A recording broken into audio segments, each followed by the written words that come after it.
Welcome to Now Playing, the movie review podcast. The caller is in the house. The calls are coming from the house. Get up! We are putting a little extra stuffing in your stocking. Arnie, Brock, and Stuart are reviewing Black Christmas. I see Billy still gets a Christmas present. But before you unwrap your present, know that this podcast contains harsh language and spoilers for the films. So if you listen before you watch the films, then there will be no surprises for you Christmas morning.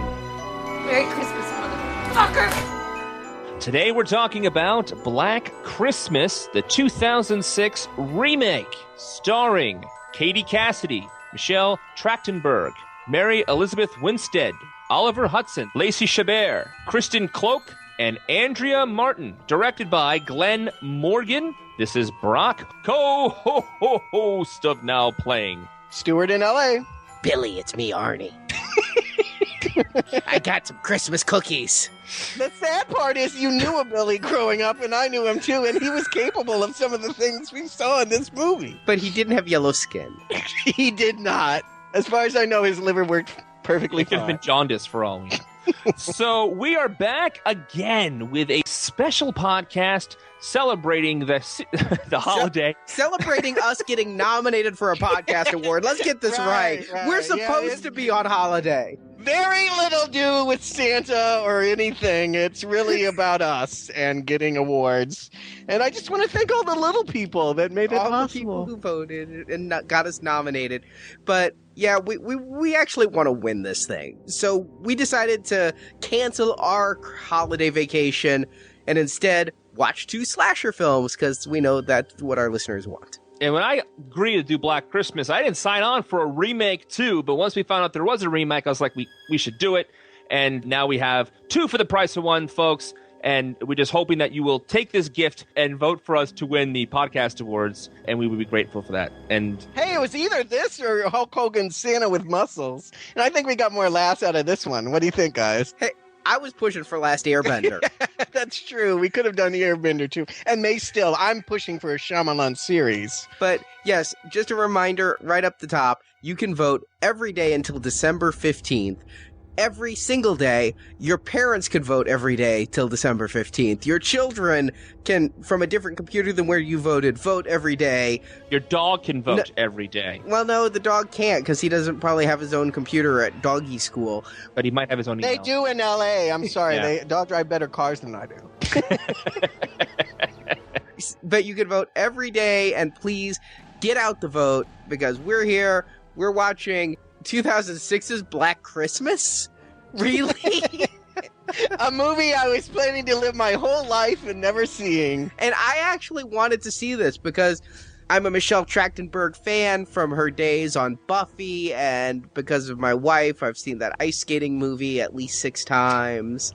What are you talking about? Because my biggest beef, not my biggest, but one of my big confusions about Black Christmas 2006, I cannot tell these chicks apart. I don't know who any of them are, except for Lacey, who's grown quite a bit since she was the little pipsqueak on Party of Five. I knew Lacey because of Lost in Space, but... Oh, gosh. Yeah. Well, I also knew Mary Elizabeth Winstead. I'm a big fan of hers since Sky High, but of course she was in Die Hard 4, and of course Stuart and I talked about her in Scott Pilgrim vs. the World earlier this year.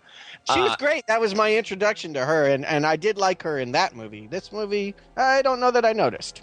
Well, Michelle Trachtenberg was the hoisted upon little sister of Buffy named Dawn in Buffy the Vampire Slayer, which is where I was introduced to her. You may have seen her in Harriet the Spy. If you saw that, I didn't. I also really like her in Eurotrip, which I think is an underrated classic. So, but she certainly was a face that I recognized. But Stuart, I'm right there with you. And we'll talk about it right after you finish your plot summary. But I want to go into what you said before about the girls looking alike. Yeah, it made this plot summary a bit of a challenge, and I just kind of threw up my hands in the middle of the movie and been like, yeah, some chicks ran around, faces cut off, ice skates. But basically, much like the original, the film begins with the strange man named Billy hiding in a sorority house, killing a girl named Claire, and taking her up to the attic and putting her corpse in a rocking chair with a bag over her head. But from that point on, Black Christmas 2006 kind of departs from the original storyline and delves into the origins of Billy Lentz and the sorority house he was born in, beginning in 1970. Billy is a sickly little boy with a kidney disease that makes his skin pigment yellow, and his crazy, promiscuous mother proceeds to neglect him all through his childhood, finally locking him away in the attic after he witnesses her killing and burying his biological father underneath the house with her unnamed lover. Then in 1981, things get really perverse when Mama Lentz seduces the 12-year-old Billy and 9 months later gives birth to Agnes. That's right, Billy's little sister and daughter is showered with gifts and attention in ways Billy always envied and wanted. And finally, after one Christmas without presents too many, he climbs down from the attic through portals in the house and proceeds to kill all of his family. Billy is discovered by the authorities eating the flesh of his mother and stepdad like they were Christmas cookies. I kid you not. After he ate his sister's eye. Yes, and he's locked in a psych ward for the criminally insane. Agnes barely survives the stabbing, though she's lost sight in that eye, and she disappears into the world of adoption, presumably never to be seen again. Yeah, right. Well, the Lentz home is converted into a sorority house named Alpha Kappa, and Mrs. Mack, the longtime sorority mother, finds it amusing to honor the gory history of the place each year by making one sister draw the name of Billy Lentz and forcing her to get an absentee Secret Santa present for their annual holiday exchange. Little does Miss Mack know that Billy has escaped captivity while impersonating Santa Claus and plans to make good on the holiday jingle, "I'll be home for Christmas." But even before Billy has made his escape, sorority sisters are dying. Sister Megan doesn't return from exploring the sounds up in the attic, and suddenly other girls are getting prank phone calls from her cell phone. And this is where I started to really get confused. All I can say is that slowly women are getting it with icicles, ice skates, a rake. The girls are dropping right and left, and the filmmaker posits 3 primary suspects for who the accomplice to Billy might be. There's Kyle, who's a townie that's been sleeping his way through the sorority house, and he likes to secretly film sex with them and put it on the internet. And then there's this weird mousy chick named Eve, whose Christmas gift to the house is the very same glass unicorn statue used to kill Margot Kidder in the first film. And finally, there's Claire's half-sister, Lee. Claire was that girl that got killed in the beginning, and she was wrapping a gift for Lee. And this girl shows up unexpectedly in the middle of the night and claims to have once been a member of the house, despite Miss Mack not recognizing her. So we think it's got to be one of the 3, right? Nope. In the end, it's this crazy grown-up Agnes who's either transgendered or a drag queen or just being played by a man and wearing a wig and a green glass eye. And she and Billy proceed to chase Kelly, the survivor girl, through the house while it burns. The action moves to the hospital where Lee finally bites it and Kelly offs the other 2, one by using a defibrillator and the other by kind of helping Billy over the stairwell banister and watching him impale himself on top of a Christmas tree. Wow, guys. Wow. All right. So if the first Black Christmas was sort of the beginning of the modern slasher movie, I'm going to make the case that Black Christmas 2006 is the death of the screamified, bratty young sister of the genre. This is the end of Scream and everything that was trying to do with its snarky, know-it-all take on slasher movies. This is it, right? It's dead after this. No more. Well, I don't think so, because as we'll see this spring, Scream continues to live on. But what I would say is that if Black Christmas 1974 created the horror cliches, Black Christmas 2006 used every single one of them. It didn't. There wasn't one idea it had about how to make a Christmas ornament or icon into something awful that it didn't use. I mean, they used everything they could think of, from putting severed eyes on the tree to, taking an angel cookie cutter and chopping out flesh out of dead bodies and baking them. Really making me wonder if the cookie cutters are that sharp. I'm like, could you do that? Candy cane is a stabbing. I like candy cane shanks. I'm going to use that one next time someone gets on my bad side. Because I don't like candy canes, and they're everywhere. So it's not a thing for me to just pull that out and be like, the end. Thank you for that. Absolutely. I can thank this movie for that. Absolutely. Lordy. Well, I decided we had to do this movie because when we were doing Black Christmas, Stuart's like, we could just do the original. And I'm like, sure, we could just do there's an original. And then I read on Wikipedia about the sequel, about this jaundiced yellow killer who eats his mother for Christmas cookies. And I'm like, no. This is the movie I want to see. I knew the second the boy was yellow. I was like, okay, this is what Arnie was implying. A yellow killer. Like, how does that even work? I mean, at Christmas time, yellow snow. Like, I mean, how are you going to hide at Christmas you're yellow? That doesn't work. All I could think of was Sin City. I didn't think of Sin City once. Well, with the yellow killer and all of that, I was like, why is he yellow? Where were they getting that? And, Elijah Wood in Sin City. I was just thinking The Simpsons. Those are the only yellow people I know. Now, the movie starts, and I liked how it opened up, though, with the man in the bag. And one thing I'm going to give this movie right off the bat is I loved its use of Christmas music. Agreed. But it started with that old-timey The Man with the Bag, which was great because it was paying homage to the fact that it's a remake of a really old movie at this point, 32 years old. So it's playing this old music, and throughout it uses the Nutcracker suite to the best it's ever been used, because really the Nutcracker is horrifying to watch. And hearing wait a minute, you like the use of the Nutcracker suite in the slasher movie more than the actual ballet? Yes, I do. That tells me more about what you think about ballet than it does about what you think about the Nutcracker. I want to tell you that I love the use of Nutcracker Suite here, but I will not go as far as to say what you said. I do enjoy watching the ballet. I thought The Man in the Bag was the perfect song to use, not only because it's a fun, bouncy way to open the movie, but because the first death is the bag in the closet, like the first movie. I thought it was a great song to tie into the first death. Although they got to poke out her eyes, and I just got to wonder, they set that up. I actually anticipated the pen being used in some way, although I didn't know it was going to go into her eye.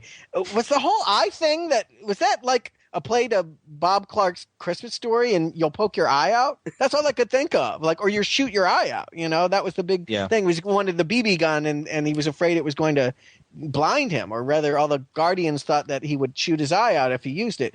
Why is he obsessed with eyes in this movie? What is the whole eye thing? It has nothing to do with the rest of the movie. I had no clue, and I was wondering that too, as to what was with the eyes. Now, I guess it makes sense in the end because this early killer, while Billy is still locked up, is Agnes, who Billy poked her eye out, and it's Agnes who has the eye fetish. And she's the one who does everything with the eyes, really, not Billy so much. Yeah, I guess she's just resentful that she doesn't have an eye anymore. And it's an eye for an eye!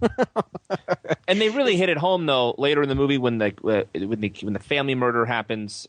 Then he steps on the eye, and they have the eye next to the dolls and all that too. So they really, really do hit the eye thing home. And I was wondering the same thing you two. I just didn't understand it. I tried to go so far as thinking, well, they just wanted attention and they never got their parents' eyes on them, that kind of thing. But I was like, nah, it can't be that. It has to be because she's lost her eye.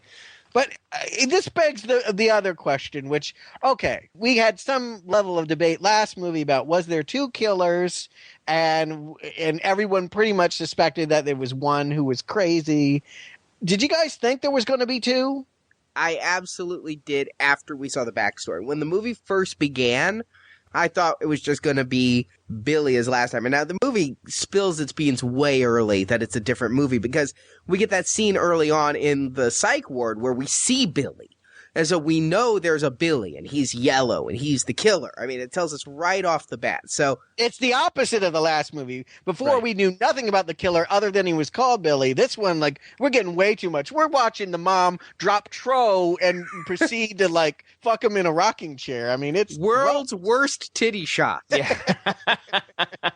I am not going to disagree. I had the same comment, is that I felt last time we didn't know anywhere near enough about the killer, and here we just find out way too much. And I thought too that they were doing flashback scenes and they're going into, and he was the one in the house in the beginning of the movie. And when they did reveal it, I had figured it out before they revealed it, just because of logistics. There's no way that person can be in more than one place at once. I didn't figure it out for that. It's just the fact that they talk so much about the sister, and they make it a point 4 times over, because this movie's going to hit you over the head with everything. They show the little girl moving to prove she's not dead. they then talk about how the little girl went to adoption. And I'm just sitting there like, okay, so which one of the sorority sisters is the little girl helping Billy? That's what I'm like the whole time. Absolutely. And then I thought they were implying that the bug-eyed weird sorority sister was Agnes, because after the Agnes scene, they flash right on her.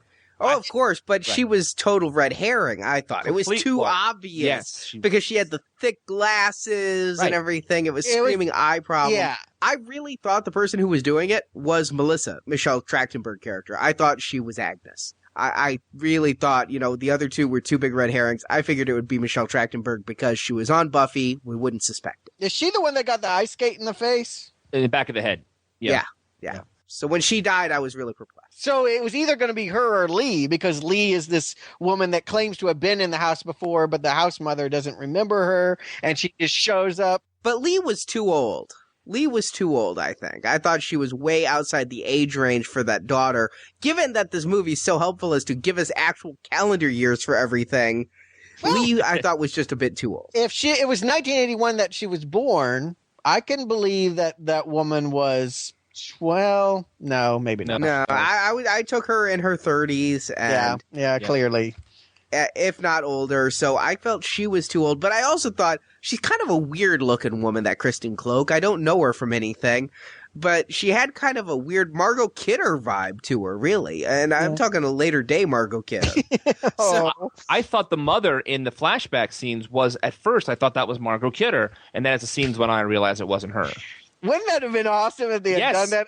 I mean, they did bring back Phil Andrea from the old movie. Yeah, she's Mrs. Mack now. Wouldn't it have been great if we had seen Margot as well? But what was she doing? I mean, other than dental work.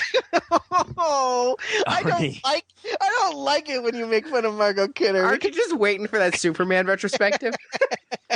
I got lots of teeth jokes. I know, the poor woman, and it is unfortunate and comically sad. But you know what? I'm kind of glad that she hasn't been typecast, at least on film, as a crazy lady in this decade. In real life, maybe forever. But she would have been a great Mrs. Mack, though, because she could have played the drunk to the hilt. Oh, I definitely feel like she would have been a good Mrs. Mack.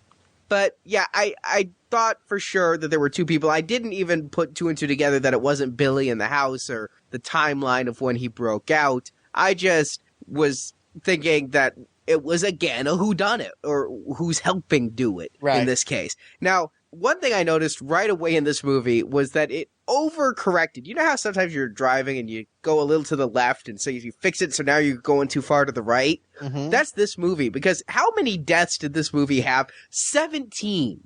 And so many of them were right in the beginning. I'm like, there's a death every 5 minutes. Yeah. Compared to the last movie that was virtually bloodless until the end. Here, it's like, well, there's a death. Oh, there's another death. There's another death. I couldn't believe the body count heaping up, starting with his breakout of that insane asylum. My Lord, this is just an incredibly high body count movie for a slasher flick. I mean, it's not Rambo 4, but... the worst problem for me is that I couldn't keep track of who these chicks were. They all had the same haircut. I'm like, you at least need to give me some variance. I mean, if not an ethnic difference, at least a hairstyle difference. Something. I mean, they're in a room and all talking, and I'm like, I literally couldn't tell who was who. That's true. They all have similar names, and just it was hopeless. At a certain point, I just gave up. I still don't know. There's a scene they go outside and they open a car door and a head pops out. Who was that? Eve, the bug-eyed girl.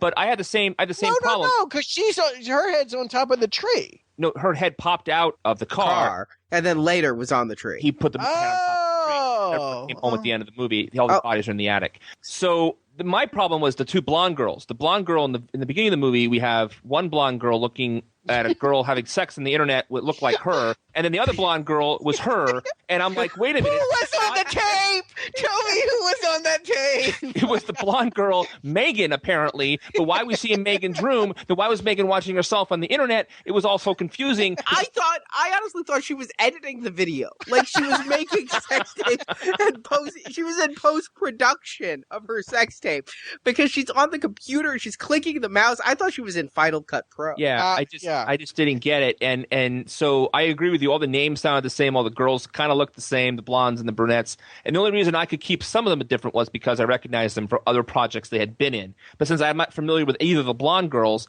I got them completely confused the entire movie.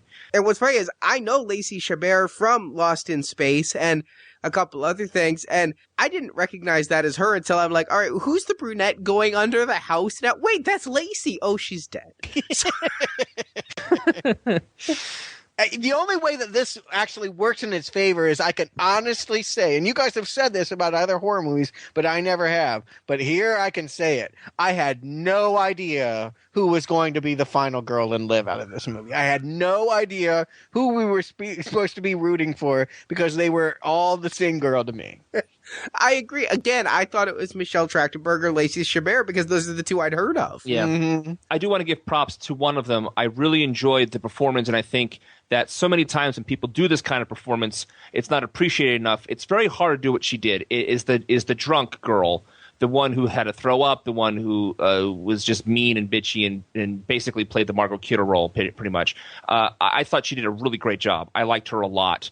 I thought she was good too, and I thought she played a better drunk than Margot Kidder and a far more sympathetic drunk. You actually felt bad for her as she hurled her brains out. Agreed. Completely. And I knew, though, that if we're going to get a titty shot in this movie, it was going to be hers because... But we got the mom. We got Mrs. Yes, I meant the sorority. That erases any positive one could get about any nudity later in the movie. That whole really scene, does. It really is foul for all. Like nobody wants to see an incest sex scene. No, especially that one. Yeah, yeah. Yeah. Well, you said you didn't know who the final girl was. We actually should all know her, though I didn't.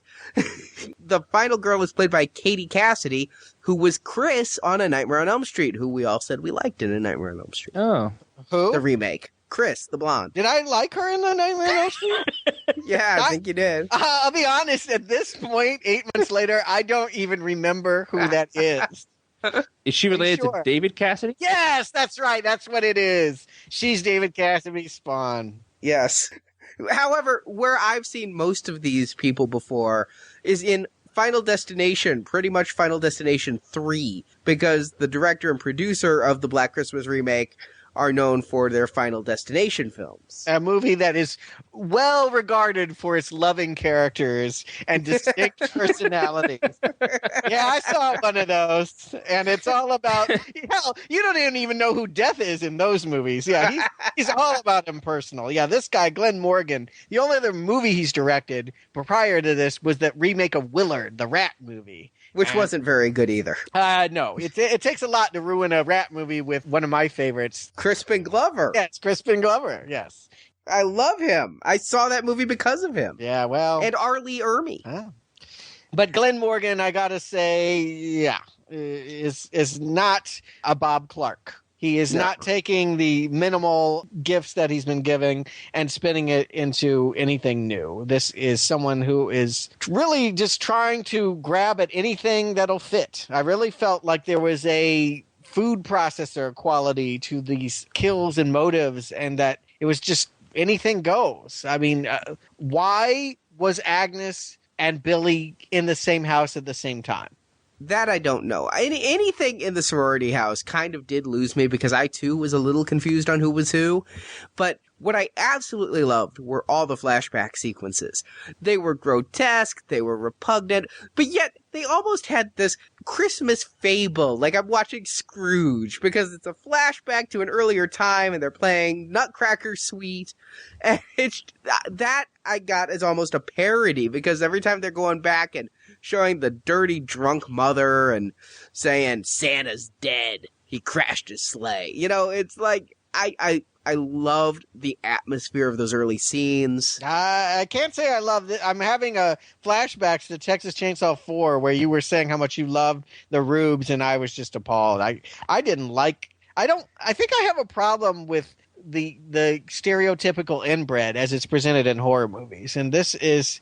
Yeah, this wasn't working for me. This whole setup, the whole idea that a family like this could live in a residence this large in a house that would eventually be co-opted 2 years later into a sorority house with no renovation. None. No painting, no tearing down, no expansion at all. Same house. It just, no, I didn't buy this as a setup at all. I had problems with the house size as well. I didn't understand how this poor family, or seemingly poor family, could live in a big house like this. The flashback scenes grew tired to me. When the boyfriend came in about 30 minutes in and started like giving an introduction, it's almost like he was about to break into a song. You know how you feel like in a musical, like someone's going to break into song any second. As soon as he started talking about how he's a townie or whatever and all that jazz, I was like, oh crap, here comes another flashback scene. And I just got tired of them. I did find some of that horrific, and it just was like aghast that I was watching in an interesting way, like, oh my God, they went there kind of stuff. It's just Rob Zombie light. I mean, can we just agree this is Rob Zombie with a brighter, more painterly hue to its tone? It felt more parody-ish.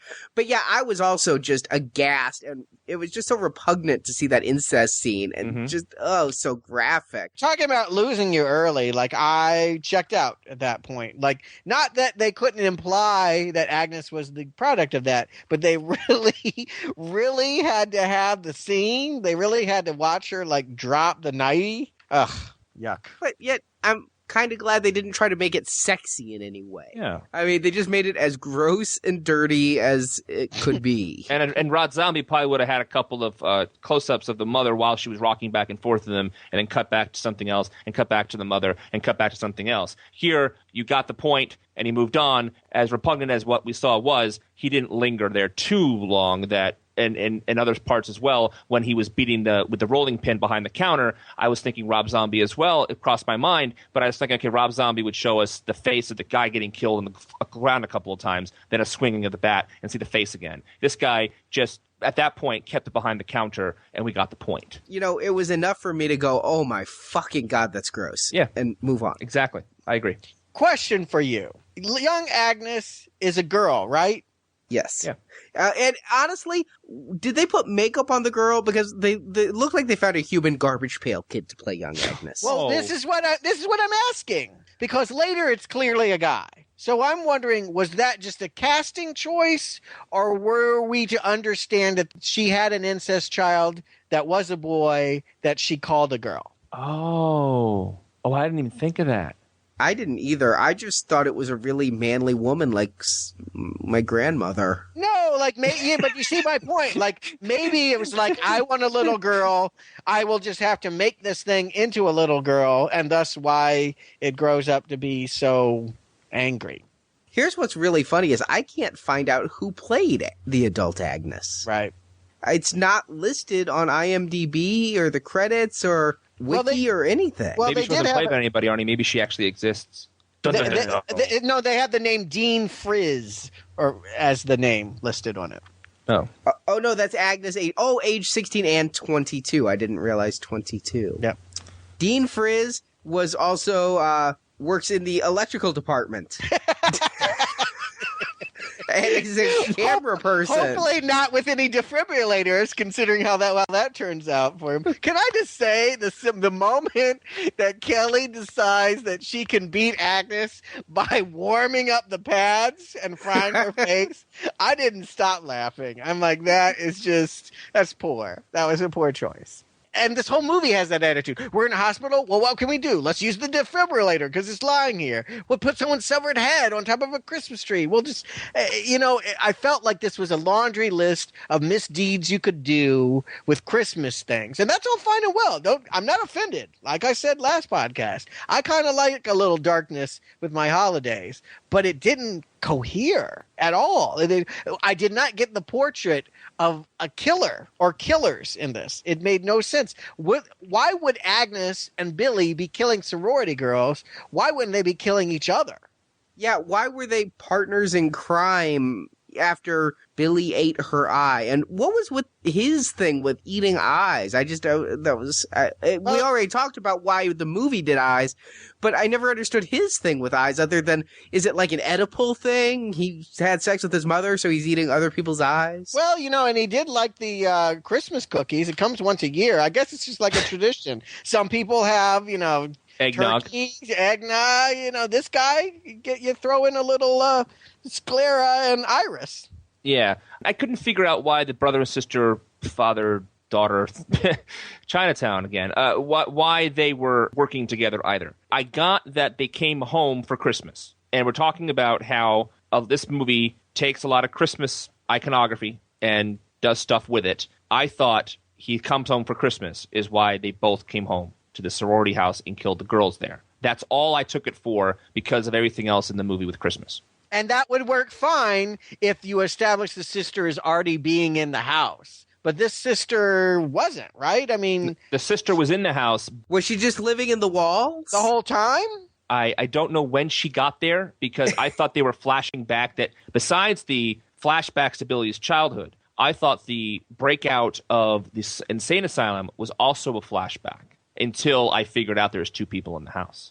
Well, the other thing is, if Agnes was in that house for whatever reason, I mean, I don't think Billy picked up the phone and said, Agnes, it's me, Billy. I'm coming home. Start killing people for me. So, I mean, how did Agnes know to start killing then? It's not like every year at the sorority house, some girls go missing. Woohoo! You know. I think I can answer that too, in that every year they said that Billy tries to escape and the murders happened of the parents on Christmas. So if anything was going to trigger it in her, it would be Christmas. She's coming home for Christmas to kill. That's what I got from it. But why did she come home? I got why Billy came home, but how did Agnes know this was the Christmas Billy would actually escape? Right. You have to keep in mind that this has been a sorority since 1993. It's now presumably the year of this movie's release, 2006. For 13 years, she had some options, and she decided to just start going and taking pins and bags to girls the exact same year that Billy happens to break out. I don't have an answer for you. Yeah, and this only would have made sense if A, Agnes was one of the sorority sisters, and B, Billy's release triggered something. Yes, I agree. It was a huge mistake not to make it one of the girls. A huge mistake. And another thing that's aggravating is if she's the one scampering around through the walls and the crawl spaces and all that, that makes no sense because she was the child that got to roam free. It was Billy was the one that was incarcerated. But truthfully, we don't know when one is killing and the other one is. I mean, I had no idea the different deaths as done by Agnes as by Billy. And that was the point, right? That was they're trying to misdirect you that Agnes was in the house. That's the way you could tell is if the hands were yellow, honestly. Because you see the hands, and if the hands weren't yellow, it was Agnes. Okay. Well, sure. That's how I could tell. Because they'd always show the hand of the killer, and it was never a question of what color that hand was. So Agnes did the majority of killing. Okay. Well, go, girl. Or guy, or whatever. Wherever you are, yes. Go, child of God. In a bad fright wig. Oh, yes. It was something. You mentioned earlier that you felt this was kind of Scream, and I was wondering, how can they do the killer is in the house in the 21st century? I actually kind of liked some of the things when, like, the prank phone calls start coming and somebody goes, use *69, and they're like, well, that just calls him back, unless there's something you need him to clarify. Yeah. That got a good laugh out of me. And it was helpful for him to actually use the cells of the people he killed last, or she killed last. I thought that was a very clever way of catching it, because that was the thing I was most curious about, is if they are going to keep the idea that the killer is calling them from inside the house, how are they not going to find that out? And that was sort of a neat way of doing it. I completely agree. I completely agree with you. I thought that was a really great way to adopt it. And when you talk about remakes a lot, what do you do to make it, the same kind of thing but different? When you modernize it, I thought that was one great way that they chose to modernize the story.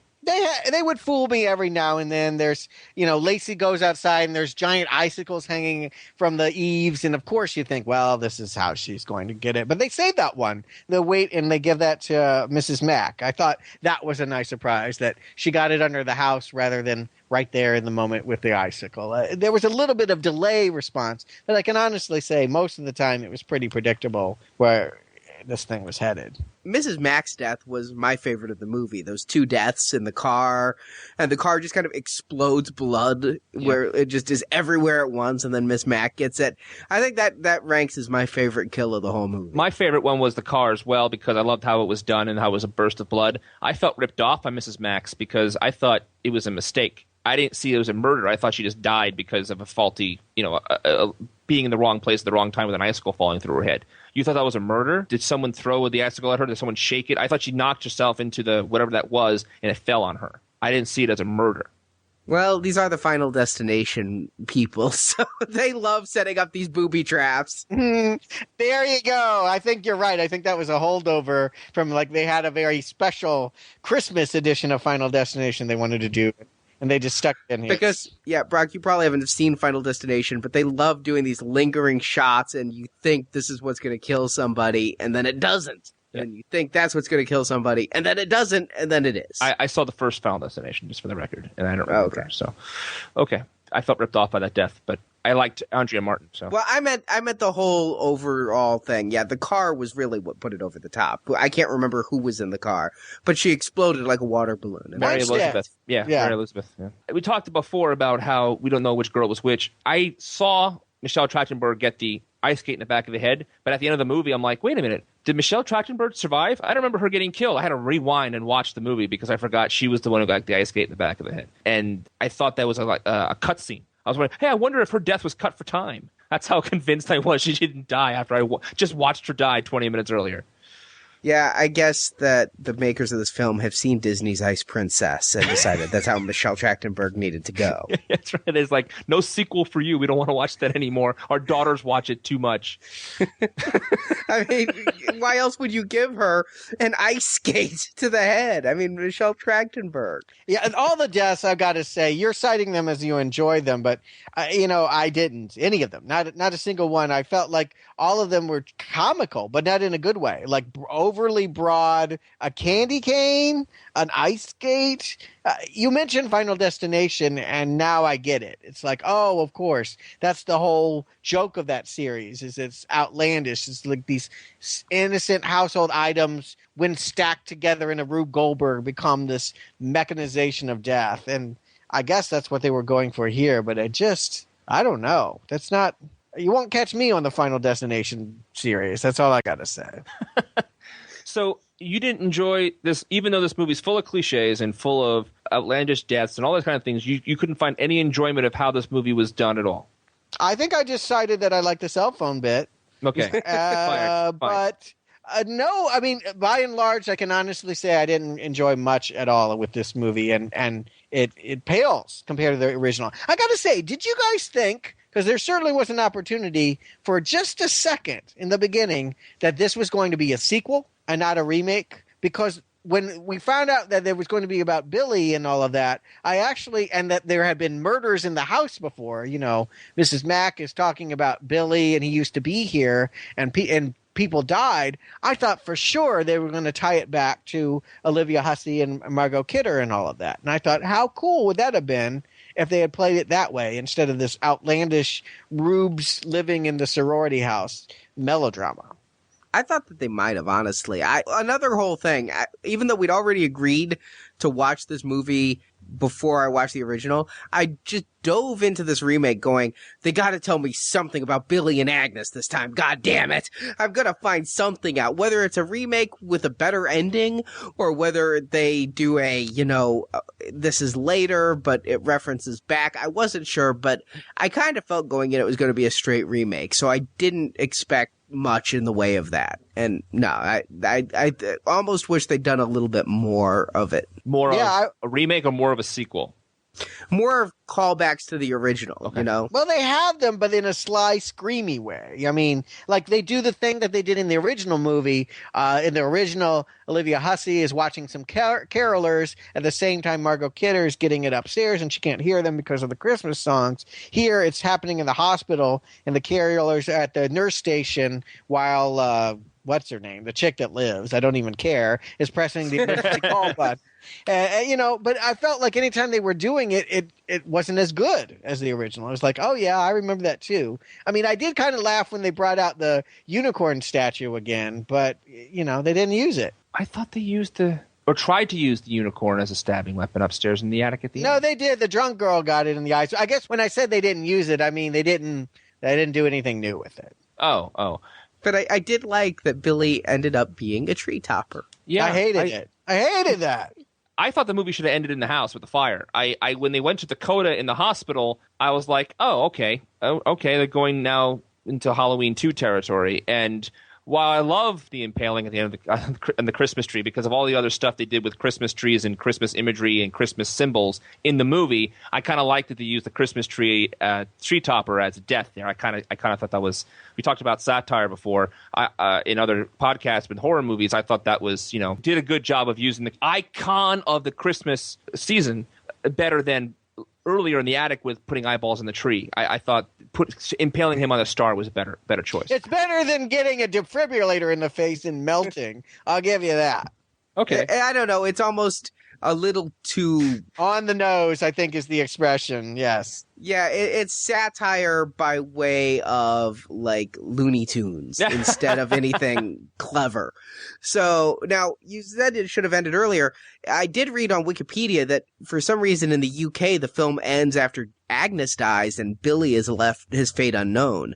And in the US they then added the whole Billy following Kelly to the ward and chasing her. I thought the house when the house caught fire, that could have been the ending for them, but like one of those, the killer dies in the fire at the end of the movies, but it gives them a chance for a sequel kind of death. That's what I thought they could have done, and they had the hospital coda, so. I didn't need the hospital at all. And I did like conceptually what they were doing with the house. They were making it a character by making the killers know the inside so well that they could actually crawl around inside of it and anticipate and pop out in surprising places. But they just did it so badly. I mean, a tack falls out of a wall and he's using it as a peephole. A tack hole. A tack hole. He goes in the bathroom and pushes back the bathroom tiles. I'm like, I'm sorry, but if a communal bathroom for girls has not properly sealed floor tiles, that thing will be soggy and sinking in a matter of days. I was wondering, too, like she almost stepped on one of the floor tiles. I'm like, nobody's noticing there's holes in the floor?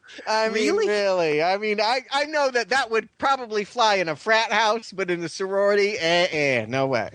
Yeah, I mean, she was drunk and all, but holes in the floor. Multiple, not just one at a time. Guys are pigs. They would have totally tolerated that, but no. I just don't believe that these prisses would have enjoyed and accepted that. Not these girls, anyway. I liked the visual, though, when she was in the shower and the little thing popped up. I thought that was a cool visual. I never even caught a double entendre. It popped up in the shower. Pretty so, amazing. Arnie, I almost called myself out. So, Stuart, Arnie, do you recommend the remake of Black Christmas? Stuart. Of course I don't. Not unless you want to learn about the plight of the yellow-skinned. Really, there's no other real learning. And you're not referring to Asians. I'm not. No, I'm sorry. I never refer to Asians as yellow-skinned. I'm talking about the banana-hued villain and central protagonist of this story. I feel like, I don't know. It's too much of the other way. If the first movie suffers because we didn't know enough about the killer, I at least could appreciate that I liked the girls. Here I don't like the girls, and I get way too much of the killer. And I get way too much of his depravity and misdeeds and all of that. And I didn't want to watch that. So long story short, the original still has admirable bits that I can enjoy. This one just cherry-picked the best bits and then threw in a bunch of other garbage. And I couldn't recommend it to anybody. No, a strong not recommend for Black Christmas 2006. Arnie. I'm going to have to agree with Stuart in that the first movie I may have seen and I didn't necessarily enjoy it, but I respected it in the morning. This movie I have absolutely no respect for. You know, it's just, It is trashy. It is trash film.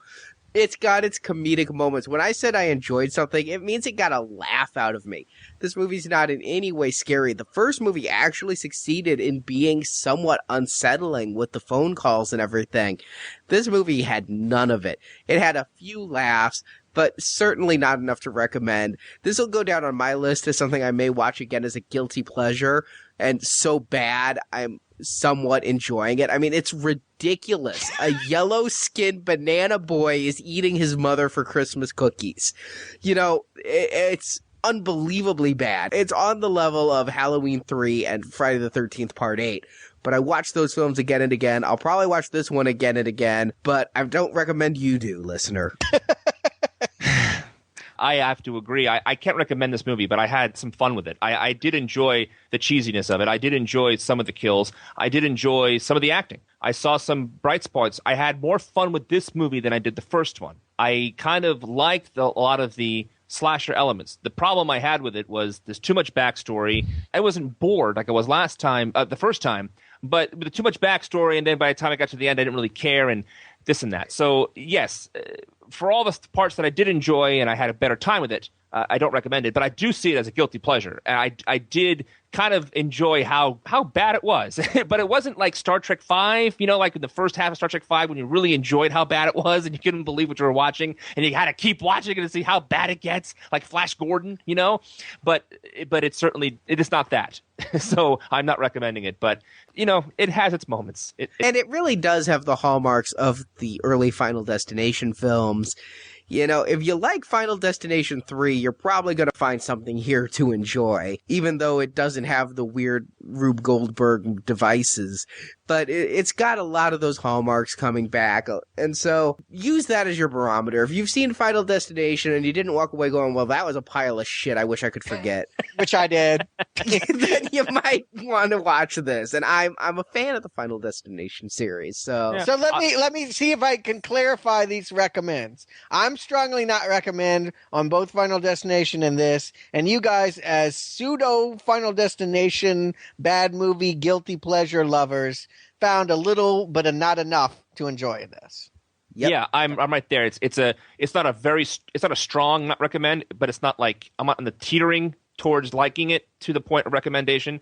But yeah, it's you know, it's right there. What's funny for me is that these two movies almost epitomize the hard decision of the binary system of recommend and not recommend for Now Playing. Because the last one, again, I did respect it. I thought it had a lot of things going for it, especially for the time. But I had no enjoyment. Here, I enjoyed it, but my God, it's like I had to do the walk of shame after watching it. So I just... Yeah, I have to agree. Like, I did enjoy a lot of some of this movie. I did, but just not enough to recommend it. Yeah, I hear you. All right. Now, it's time for the listener to go recommend us at podcastawards.com. If you haven't done it while listening, you should have. And you need to go right now, podcastawards.com. Vote for Now Playing. And also, while you're there, there's a little podcast called Star Wars Action News that also could use your votes. Thank you very much. And we're not competing in any of the same categories, and you can do it all with just a couple clicks. I'm writing a list and checking it twice, and if you don't vote for us, no Leprechaun. All right? No Leprechaun. Is Leprechaun back on the table if we win? Is Leprechaun going to happen if we win? I want to go on the record saying I don't want to give that as a carrot. You know, our time is valuable, folks. And there are 5 or 6 of those Leprechaun movies, and I haven't seen any of them, but I can tell you from the commercials that I don't think any of them are worth any amount of time for us to review. But, I mean... You know, I recently have been doing a poll of our listeners, and I've gotten a lot of suggestions as to films. And yes, some people do want to see Leprechaun.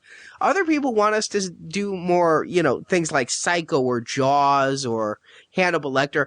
I would be willing to open it up, and if we won, whatever the listeners uniformly vote as highest, open ballot. I'm cool with that. That sounds good to me. But we can only do that. If you give us what we want, then we'll give you what you want. All right, guys, but just as a warning, that means they can come back and say we want an Ernest retrospective, and we're going to sit in here talk about Ernest Scared Stupid and Ernest Goes to Camp. But we'll be doing so as award-winning podcasters. Okay, Vern, I will do it. And you know what? I haven't seen all of them, and I'm looking forward to watching it if that's what the listeners want.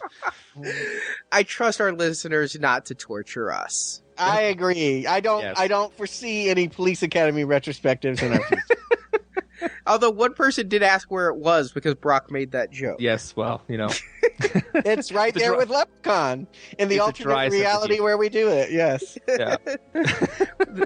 But we will do whatever you want, and it will be a bonus. We're going to continue doing our schedule, but if we win, we will do this as a bonus thank you to our listeners. As Jacob said during the last Rambo, it's the only award series where you, the voter, actually could win. Because we're going to give back to you. We're bribing you. Now go vote, please.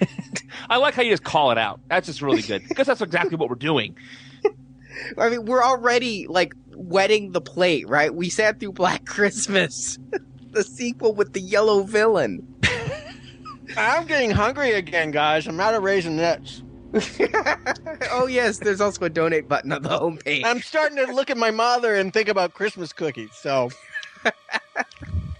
But right now, please vote. And they all came out uniformly, too. I mean, I'm not sure if you guys ever made Christmas cookies, but they don't all come out that perfect. Well, have you made them out of skin? I haven't. Well, there you go. That's the missing ingredient of your sugar cookie recipe is flesh. Clearly, though, Billy's was love. He didn't put any love in his. Anyway, so thanks for listening to our Black Christmas mini-spective, whatever you want to call it. And Brock, you and I will be back weekend of release for Tron Legacy. I'll have my data disc ready. My light cycle is revved. And I think Jacob has his neon frisbee. I hope so. And his black light clothing. I just found out Clue makes his triumphant return. I'm excited for the return of Clue. Really? I didn't know that. It's an ad on Facebook that comes up on the side. Who is Clue? And it shows the current movie. Really? Oh, I just ignore those ads completely. I don't even... Except the one that says, hey, now playing. I saw that one. But I usually ignore those ads. All right. Well, thank you, listeners. Podcastawards.com is the link. Please go vote. And we thank you. And we hope you've enjoyed our little plate of Christmas cookies for you. And we'll talk to you real soon with Tron Legacy. Thank you for your support.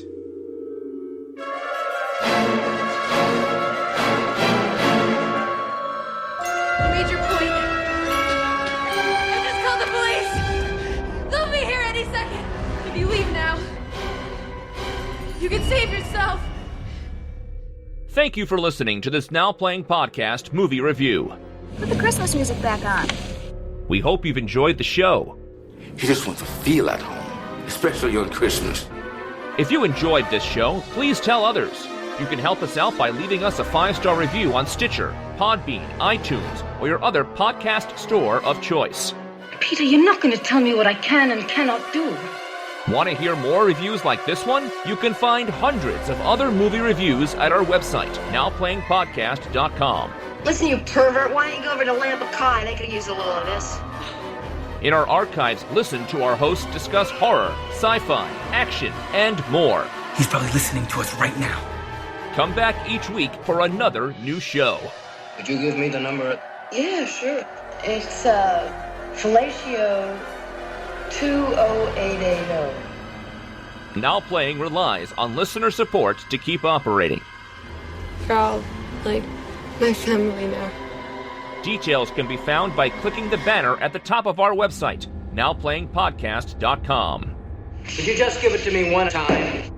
You can also follow Now Playing on Instagram, Facebook, and Twitter. There, the hosts post new episode announcements, movie reviews, and contests, where you can win movies and soundtracks. Also, subscribe to us on YouTube for original video content. Just spread out and follow them.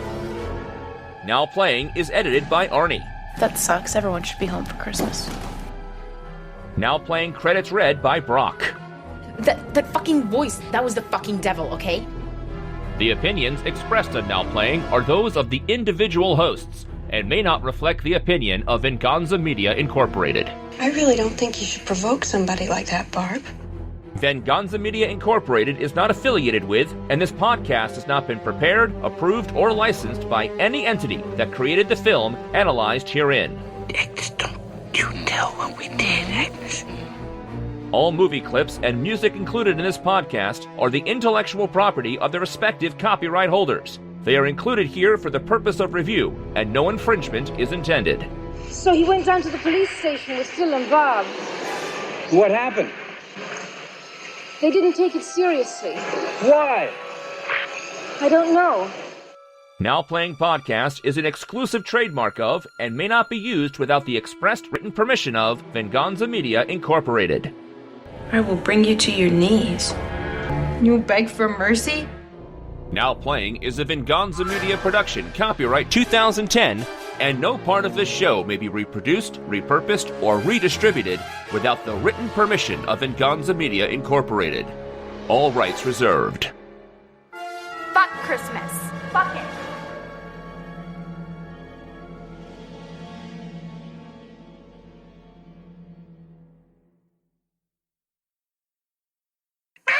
Chalbert, or is it Lacey Chalbert? There's no L, so only in Canada. Lacey Chabert, the chick from Seventh Heaven. No, she wasn't in Seventh Heaven. She was Party of Five. Party of Five, yeah. Oh, for God's sake! The fact that both of you know that. Okay, Lacey. I know her from Mean Girls. Okay, Lacey Chabert. Come on, guys, help me out here. I thought it was Chabert, but I don't know. All right. All right, I clicked on her name, and there's no pronunciation. Hold on. Lacey Chabert interview. She was a little girl, right, on Party of Five? Yes, she was the non-Nev Campbell girl. Hold on. Chabert. This is Brock co-host of Now Playing. You screwed that up. You really should. You should do co-ho-ho-host. Yeah, you knew what you meant to do. Yeah, do that again. Yes. And we're just hoping that you will take this gift and return it. Not return it. Return the favor. We have a receipt for you, so it should be no problem. Consider it a cyber lump of coal in your stocking. And do in L.A. I'm sorry, Yeah. dogs have the dogs drive better cars than I do. I thought you were going to say, in L.A., dog drive you. Yakov Smirnov can vote every day. Are we doing a plot summary or are we skipping it? No, I got one. Okay. Is it in rhyming couplet? It better be. And that drunk one you liked is named Crystal Lowe. I'm wondering if she's Rob's progeny. I don't know. That sounds like a porn name to me. Crystal Lowe. Well, oh, no, I'm sorry. I'm thinking Crystal Blow. Yes, there you go.